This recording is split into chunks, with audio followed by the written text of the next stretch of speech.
Welcome to the Love, Sex and Freedom podcast. This is where you're going to discover how to bring awakening into the body and into everyday life through powerful tantric teachings.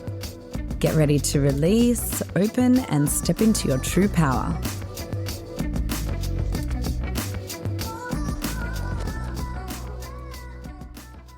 So, Anahata, heart chakra. This space in the body and this space in our being and the possibilities of living as love and living with an unguarded heart rests on not closing down and not becoming defensive and not becoming guarded, right? And we all know that that can be very easy to do. And one of the biggest obstacles to living as love, living with an open heart, being open to people's reflections, whether they're difficult to hear or easy to hear, positive reflections obviously are a lot easier to hear than any reflections that we receive that can be perceived as negative, that are a defamation of our character in some way. And as social beings, this is a warranted protective mechanism because there are social consequences when we do something wrong. And depending on the household you grew up in and how much you were shamed for your behavior and for different emotions will be correlated to how much gets triggered in your body when someone is telling you did something wrong or you're in trouble. So shame is one of the biggest things that actually closes us down, right? And it's very difficult for people to know how to feel shame and be with shame or even understand that that's actually what they're feeling. And I remember distinctly when my son and my daughter, when she was younger, it was more recent with Jaleb, when I would reflect things to them or say things to them, if they felt like they were doing something wrong, they would close down and become defensive. And I taught them what I want to teach all of you today that most parents don't teach children, which is that it's okay to receive feedback and to actually feel that and reflect on that instead of becoming defensive. And then what that requires is for us to feel the shame of that, right? And so everyone take a deep breath, let out some sound.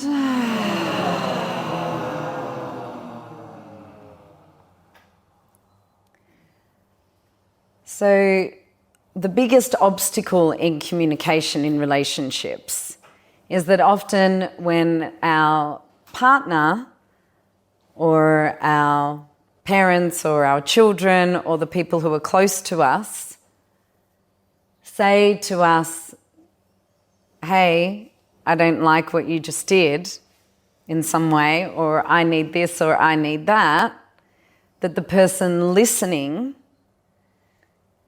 instead of actually breathing in and feeling the expression of that truth, their shame body gets activated unconsciously. And then they don't want to feel that shame, so they accuse the other of shaming them.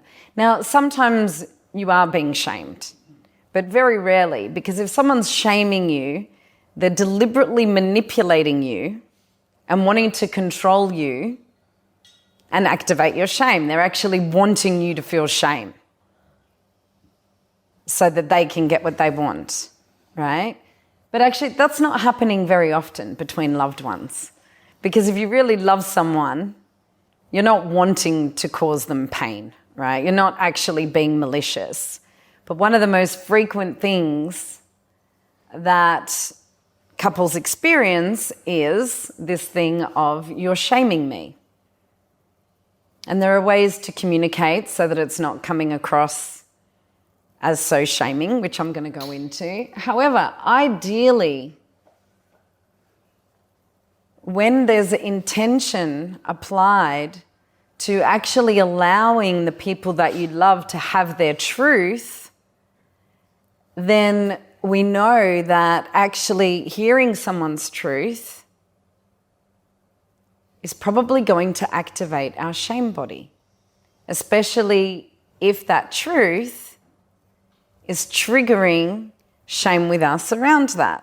So this happened last night with Tees. Do you mind if I share about that? So we were sharing a really special moment, and then we went to make love, and I said, hang on a minute, I just need to check on Rosa. Because I actually couldn't relax because I was worried about her.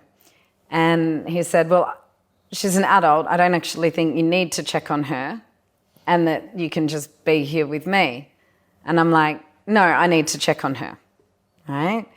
And then prioritized Rosa over him and service over him, which, as you've been learning, is my peace. And then when I came back, he was really upset. And what I find is I can be with his upset and I can hold space for him very easily if I'm not experiencing shame around what he is saying to me. So when I came back and he said, you just prioritized service over me again, I got really triggered and defensive. He felt like I wasn't acknowledging him, and I came around and did. But in that moment, what I actually needed to do was feel that shame and feel what it was reminding me of. And what it was reminding me of was all of the times that I have abandoned someone that I love in the name of service. So fully owning that. And the more that someone is speaking a truth that you're ashamed of and that you've carried and you've had repeated behavior around this, the more defensive you're going to become. However, what your partner, what your children, what your loved ones are expressing to you is actually not only a gateway into your unconscious, but an opportunity for you to feel the shame that's in your body. And there is such a thing as healthy shame. Like it's actually quite fair enough that I'm feeling shame around that, because in that moment he should have been the most important person. Right? So, you know, when Sadal or Jaleb are saying something to me, what I'll always try to do is like take it in and say, yeah, you're right. I'm sorry about that. And then what I find with them is, and Jaleb does this too now, it took a while, that if I reflect something to Sadal and she's not listening, I'm like, hey, do you want to reflect on this or do you want to be defensive? And she'll take a deep breath. All right. Give me the reflection. And as I'm speaking to the parents in the room here, and when you become a parent, the best thing that you can do is model to your children being able to sit with your shame and be with your shame. And it's strong. It's a very strong feeling, and it's one of the hardest feelings to be with and not want to escape from. However, it is one of the biggest opportunities in that moment to call yourself to power and to love deeper. Because rather than actually just going like this to that person's truth and not acknowledging them, you're saying what you're feeling is not okay because it's bringing up shame in me. So everyone close your eyes for a moment.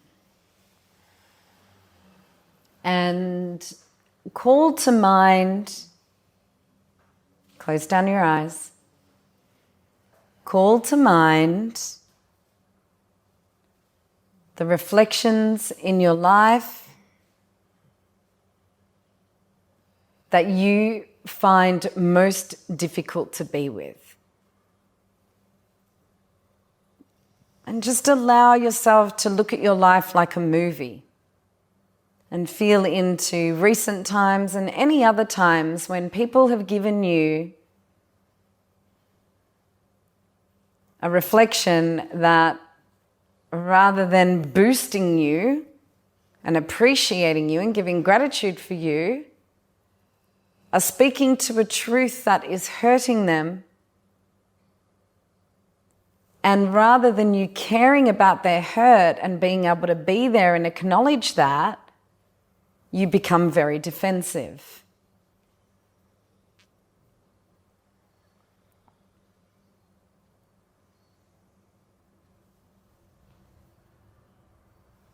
What is it that they're saying? What is their truth in that moment that you're rejecting? Maybe it's that you're abandoning them. Maybe it's that you're being thoughtless and selfish. Maybe it's that you're being controlling or lazy or procrastinating. Maybe it's that you're being too harsh. Whatever it is, feeling that.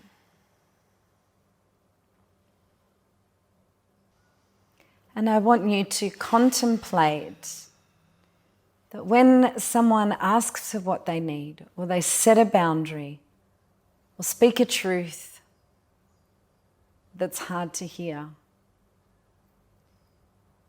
what would it be like to actually feel in your body and ask yourself the question, is there some shame I'm experiencing around this? Because actually, unless someone's being malicious and wanting to control you and have power over you and they have the intention to hurt you, they're not actually shaming you.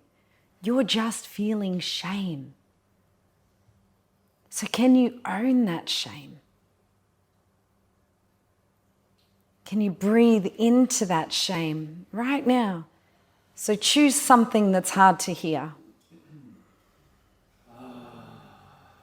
Choose something that perhaps has been consistently fed back to you. And then feel where there's shame around that behavior, because maybe one of your parents has that trait, or maybe you've been shamed for that for others.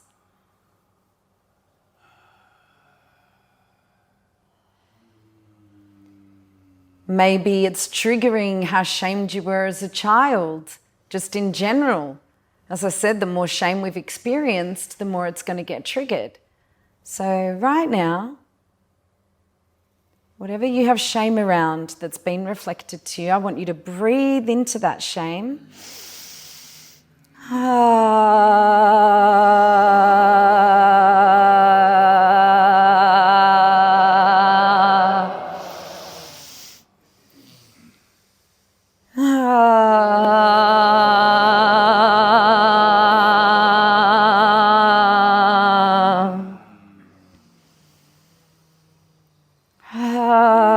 Feel that anxiety, that fear inside when you get shamed, being told that you're doing something wrong. Feel that.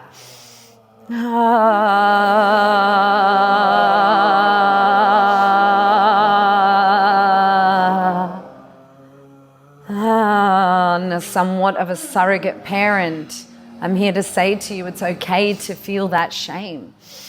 It's okay to own that you're doing something wrong, that you've hurt someone. Breathe into it. Feel the pain of hurting someone. Feel the shame of hurting someone.